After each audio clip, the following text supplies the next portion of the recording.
अस्सलाम वालेकुम नाजरीन, पाकिस्तान खबर टीवी के प्रोग्राम माइंड गेज के साथ मैं हूं खालिद भट्टी। आज के इस प्रोग्राम में हम बात करेंगे साबिक चीफ मिनिस्टर पंजाब जो कि इंटरिम चीफ मिनिस्टर थे, अबूरी चीफ मिनिस्टर थे।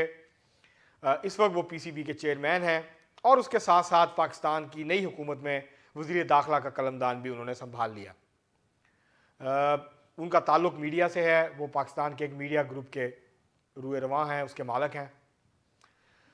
आज हम बात करेंगे कि आखिर क्या वजह है कि सैयद मोहसिन रजा नकवी जो चंद साल कबल तक एक गुमनाम चेहरा थे, जो कि पाकिस्तान के ताकतवर हलकों में या पावरफुल क्वार्टर्स तक उनकी रसाई नहीं थी, उनको कोई जानता नहीं था, वो इतनी ताकतवर शख्सियत कैसे बने कि आज भी उनकी ज़ात के अंदर दो अहम ओहदे जो हैं वो उसके अंदर समेटे हुए हैं, समोए हुए हैं। पाकिस्तान की जब नई हुकूमत बनी है वज़ीर आज़म शहबाज शरीफ साहब की, तो पाकिस्तान पीपल्स पार्टी तो उसका हिस्सा नहीं बनी, लेकिन वजारत दाखिला के लिए एक ऐसी शख्सियत के तौर पे उनको मुंतखब किया गया जिनका बराह रास्त किसी सियासी जमात से ताल्लुक़ नहीं है। वो सेनेट का इलेक्शन भी लड़ रहे हैं आज़ाद हैसियत से। और मज़े की बात यह है कि पंजाब से की तमाम सियासी जमातें, उनको पाकिस्तान पीपल्स पार्टी, उनको मुस्लिम लीग काफ, उनको IPP, उनको मुस्लिम लीग नून की हमायत हासिल है। ये सब जमातें उनको वोट करेंगी, उनकी हमायत करेंगी सेनेट के उम्मीदवार के तौर पे, अगरचे वो आज़ाद उम्मीदवार हैं। आखिर वो क्या असबाब हैं, वो क्या वजूहात हैं कि 30 साल की उम्र में एक मीडिया ग्रुप की बुनियाद रखने वाले सैयद मोहसिन रजा नकवी, जो उससे पहले अमेरिका पढ़ने गए, उनका ताल्लुक एक अपर मिडिल क्लास फैमिली से है, वेल ऑफ फैमिली के साथ है, गरीब या मिडिल क्लास फैमिली से नहीं है। उनके माँ बाप जो हैं वो, उनकी छोटी उम्र थी जब उनका इंतकाल हो गया, तो उनके अंकल ने उनकी जो है वो उनकी परवरिश की, तरबियत की। वो क्रिसेंट स्कूल लाहौर में पढ़े, जो शादमान में वाक़ है और लाहौर का एक अच्छा स्कूल माना जाता है। वहाँ से उन्होंने स्कूल की तालीम हासिल की, फिर उन्होंने गवर्नमेंट कॉलेज लाहौर, जो कि अब गवर्नमेंट कॉलेज यूनिवर्सिटी है, वहाँ से ग्रेजुएशन की। उसके बाद फिर वो आला तालीम के लिए अमेरिका चले गए और अमेरिका में तालीम मुकम्मल करके उन्होंने CNN में मुलाजमत इख्तियार की, अप्रेंटिसशिप की। वहाँ से उनको पाकिस्तान भेज दिया गया बहैसियत प्रोड्यूसर, और यहाँ से उनके मीडिया कैरियर का आगाज़ हुआ। उन्होंने उसके बाद वो बाद में तरक्की भी की, उन्होंने ब्यूरो चीफ भी बने। 2009 में उन्होंने कुछ अपनी जायदाद बेची और कुछ पैसे इधर उधर से इकट्ठे करके अपने अंकल के साथ मिलके उन्होंने सिटी 42 लाहौर के एक मकामी चैनल के तौर पर, क्योंकि अमेरिका में वो सीख के आए थे, क्योंकि अमेरिका में बेतहाशा लोकल मीडिया हाउसेज हैं, लोकल चैनल्स हैं, लोकल जो है केबल TV नेटवर्क्स हैं, और इसके अलावा अखबारात हैं, बेतहाशा हैं हर शहर में। तो वहाँ से उन्होंने सीखा और ये आइडिया वो लेके आए और उन्होंने पाकिस्तान में इस आइडिया को प्रैक्टिस किया। 2009 में सिटी 42 की बुनियाद रखी। पाकिस्तान में जो हैसियत जियो TV की है, लाहौर में वही हैसियत सिटी 42 की है।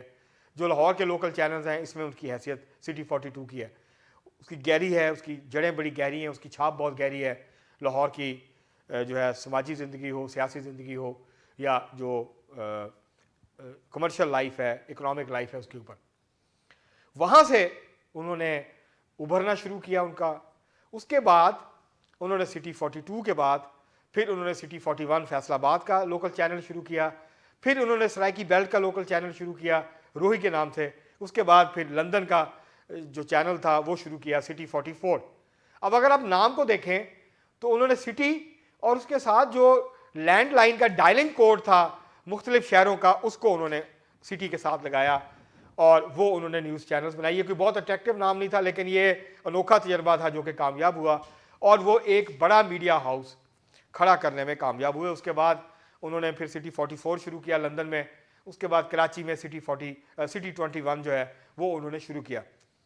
तो उसके बाद फिर उन्होंने 24 न्यूज़ के नाम से एक चैनल शुरू किया था, जो कि करंट अफेयर्स का चैनल था, जिसमें न्यूज़ बुलेटिन बाकी चीज़ें नहीं थी, लेकिन वो तजर्बा उनका कामयाब नहीं हुआ, जिसके बाद वो वापस फिर उसको उन्होंने एक न्यूज़ बुलेटिन और बाकी एक न्यूज़ जो है वो चैनल, उसको रवायती न्यूज़ चैनल जो है वो बनाने में मजबूर हुए। हालांकि उन्होंने पाकिस्तान के उस वक्त के तमाम जो बेहतरीन तजिया निगार थे, नामवर तजिया निगार थे, सबसे ज़्यादा मशहूर तजिया निगार थे, उनको जियो से, एयरवाइज से, मुख्तलिफ न्यूज़ चैनल से उठा के सिटी 42 में लेके आए थे बहुत ज़्यादा तनख्वाहों के ऊपर, लेकिन वो क्योंकि आइडिया सेल नहीं हो सका और वो कमर्शली इतना कामयाब नहीं हुआ, तो फिर उन्होंने इसको चेंज किया। तो मोहसिन रज़ा नकवी ने मीडिया हाउस बनाने के दौरान पाकिस्तान की तमाम सियासी जमातों के साथ अपने बहुत करीबी ताल्लुकात इस्टेब्लिश किए। आसिफ जरदारी साहब उनको अपना बेटा कहते हैं। मियाँ नवाज शरीफ के साथ उनके बहुत करीबी ताल्लुकात हैं, ज़ाती नौयत के ताल्लुकात हैं। पाकिस्तान की शायद ही कोई ऐसी सियासी जमात, नुमाया सियासी जमात हो जिनके रहनुमाओं या अहम लीडर्स के साथ मोहसिन रज़ा नकवी साहब के अच्छे करीबी दोस्ताना ताल्लुकात नहीं हैं। उनके बारे में भी ये मशहूर है कि जो कोई उनसे एक दफ़ा मिल लेता है वो इतनी आजिज़ी, इनकसारी और इतने प्यार से मिलते हैं कि फिर वो शख्स उनका गर्विदा हो जाता है, सारी उम्र के लिए उनका हो जाता है। वो अपने स्टाफ के साथ भी हमदर्दी करते हैं। उनके बारे में मशहूर है कि जो लोग उनके इदारे में उनके करीब हैं, वो मसलन लोग असद शाही साहब की मिसाल देते हैं, उनके ब्यूरो चीफ थे सिटी 42 के, उनका इंतकाल हो गया, आज तक उनकी फैमिली को लुक आफ्टर करते हैं, उनको तनख्वाह देते हैं, उनके बच्चों की तालीम, उनकी हर चीज़ उनके ज़ुम्मे। इसी तरह उनके जो दोस्त हैं, तो वो एक बहुत इंसान दोस्त जो हैं वो शख्स के तौर पे उनको जाना जाता है। अब यहाँ तक तो मीडिया में वो उन्होंने कामयाबी हासिल की। 30 साल की उम्र में, जैसे मैंने पहले कहा, उन्होंने एक मीडिया ग्रुप की बुनियाद रखी और आज वो पाकिस्तान के एक बड़े मीडिया टाइकॉन्स में से एक हैं। इसमें उन्होंने बहुत ज़्यादा मेहनत की। उनके पास बहुत ज़्यादा पैसा नहीं था, वो अरबपति नहीं थे, करोड़पति ज़रूर होंगे, अरबपति नहीं थे, लेकिन उन्होंने बहुत कम पैसे के साथ बहुत ज़्यादा मेहनत की। उन्होंने बहुत अच्छी टीम सेलेक्ट की और उन्होंने उस काम को आगे बढ़ाया और वो कामयाब मिसाल के तौर पे सामने आए। उसके बाद फिर एक बड़ी छलांग उन्होंने उस वक्त लगाई जब जनवरी 2022 में उनका नाम केयर टेकर चीफ मिनिस्टर के तौर पे सामने आया। ये नाम दिया था मुस्लिम लीग नून ने।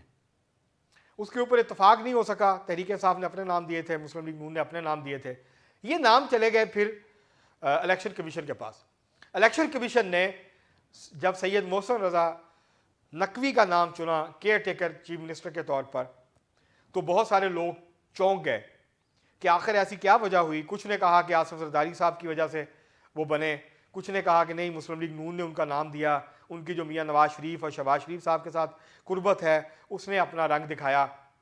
और कुछ लोगों ने दबे दबे अल्फाज में ये कहा कि जो पाकिस्तान के असल मुख्तदर कुव्वतें हैं, असल ताकतवर हल्के हैं, उनके साथ भी इनके बहुत आला ताल्लुकात हैं और दरअसल ये उनके कोटे में चीफ मिनिस्टर बने हैं। पॉलिटिकल पार्टीज़ का तो नाम इस्तेमाल किया गया। बहुत सारे लोगों ने इस बात को माना, बहुत सारे लोगों ने इस बात को नहीं माना। वो 1 साल से ज़्यादा अरसे तक पंजाब के चीफ मिनिस्टर रहे, पंजाब के वज़ीर आला रहे। पंजाब में अगर आप किसी को कहें कि आपने 4 दिन के लिए चीफ मिनिस्टर बनना है, तो पाकिस्तान में पंजाब के बहुत सारे सियासतदान, बहुत सारे लोग सब कुछ करने के लिए तैयार हो जाएंगे। जबकि सैयद मोहसिन रज़ा नकवी पूरा 1 साल से ज़्यादा पंजाब के चीफ मिनिस्टर हैं। उन्होंने बहुत काम किया इस दौरान, बहुत से अंडर पासेस बनाए, बहुत से प्रोजेक्ट्स को कंप्लीट किया, बहुत एक्टिवली उन्होंने काम किया।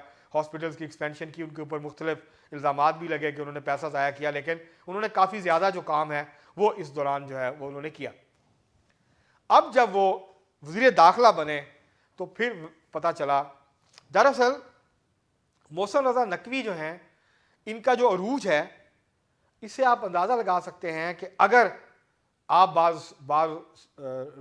बासर हों, जैसे कि वो मीडिया मालक के तौर पे हैं, उनके ताल्लुकात हों, वो अपने ताल्लुकात को इस्तेमाल करना, उनको निभाना, उनको रखना जानते हों, रख रखाव हो उनके अंदर, और वो वेल कनेक्टेड हों, उनके सियासी जमातों, सियासी क़यादत के साथ भी अच्छे ताल्लुकात हों और उनके पाकिस्तान की असल ताकतवर कुव्वतों के साथ भी अच्छे ताल्लुकात हों, इस्टेब्लिशमेंट के साथ, तो फिर आप किस कदर तेज़ी के साथ, कितनी जल्दी, कितनी मनाज़िल तय कर सकते हैं, कितनी सीढ़ियाँ चढ़ सकते हैं, ये आप जो है वो एक ऐसे आप मोहसिन रज़ा नकवी को अगर देख लें तो आपको बहुत अच्छी तरह से अंदाज़ा हो जाएगा कि अगर आपके सियासतदानों से ताल्लुकात हों, आपके बिजनेसमैनों से ताल्लुकात हों, पाकिस्तान की असल जो ताकतवर कुव्वतें हैं उनके साथ ताल्लुकात हों, तो फिर कितना आसान हो जाता है आपके लिए वो सब कुछ करना जो आम पाकिस्तानी, जो टैलेंटेड है, जो विजन भी रखता है, जो मेहनत भी करता है, लेकिन या तो उसके पास रिसोर्सेज नहीं होते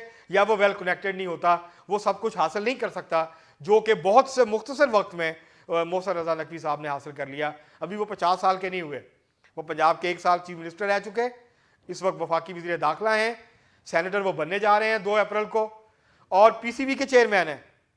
पीसीबी के चेयरमैन के ओहदे के ऊपर नजम सेठी साहब जो सीनियर तजिया निगार सहाफ़ी हैं, उनके दरमियान, वो भी चीफ मिनिस्टर पंजाब रह चुके हैं, उनके दरमियान, और ज़का अशरफ जो कि साबिक सेनेटर हैं, पाकिस्तान पीपल्स पार्टी के अहम रहनुमा हैं, उनके दरमियान बहुत खींचातानी हुई और यहाँ तक सूरत हाल ख़राब हो गई थी। इससे आप अंदाज़ा लगाएं कि पीसीबी के चेयरमैन का ओहदा कितना अहम है कि मुस्लिम लीग नून और पाकिस्तान पीपल्स पार्टी आमने सामने आके खड़ी हो गई थी। तो इसलिए अगर आपके पास पैसा है, आपके पास मीडिया की ताकत है, आप वेल कनेक्टेड हैं, आप असर रसूख रखते हैं और आप ताल्लुकात निभाना जानते हैं और ताल्लुकात बनाना जानते हैं, तो फिर आप मोहसिन रज़ा नकवी की तरह बहुत तेज़ी के साथ सीढ़ियाँ चढ़ते हुए ऊपर जा सकते हैं। और भी बहुत सारे मीडिया मालिकान ने कोशिश की, लेकिन वो कामयाब नहीं हो सके। मैं कई नाम ले सकता हूँ, मैं लेना नहीं चाहता आज के व्लॉग में, आज के प्रोग्राम में कई नाम मैं ले सकता हूँ जिन्होंने बहुत कोशिश की सियासत में एक नाम बनाने की, कायम काम chief care taker chief minister बनने की, मिनिस्टर्स बनने की, वो कामयाब नहीं हुए। मोहसिन रज़ा नकवी क्यों कामयाब हुए? क्योंकि ये कहना गलत होगा कि उनके सिर्फ असल कुव्वतों के साथ ताल्लुकात है तो इसलिए आ गया है, नहीं। उन्होंने सियासी कुव्वतों के साथ अपने ताल्लुकात को अहमियत दी और साथ साथ जो पाकिस्तान की इस्टेब्लिशमेंट है उनके साथ भी उनके ताल्लुकात थे। तो ये वो सारे जो चीज़ें हैं ये इकट्ठी हुई हैं, ये सारे अनासर जो हैं यकजा हुए हैं, तो फिर मोहसिन रज़ा नकवी एक ताकतवर शख्सियत के तौर पे पाकिस्तान की सियासत में, पाकिस्तान की जो पावर कॉरिडोर्स हैं उसके अंदर वो सामने आए हैं। आज के लिए इतना ही। किसी फिर व्लॉग में और कुछ जो वजूहात हैं उसके ऊपर भी बात करने की कोशिश करेंगे। आज के लिए इतना ही। बहुत शुक्रिया।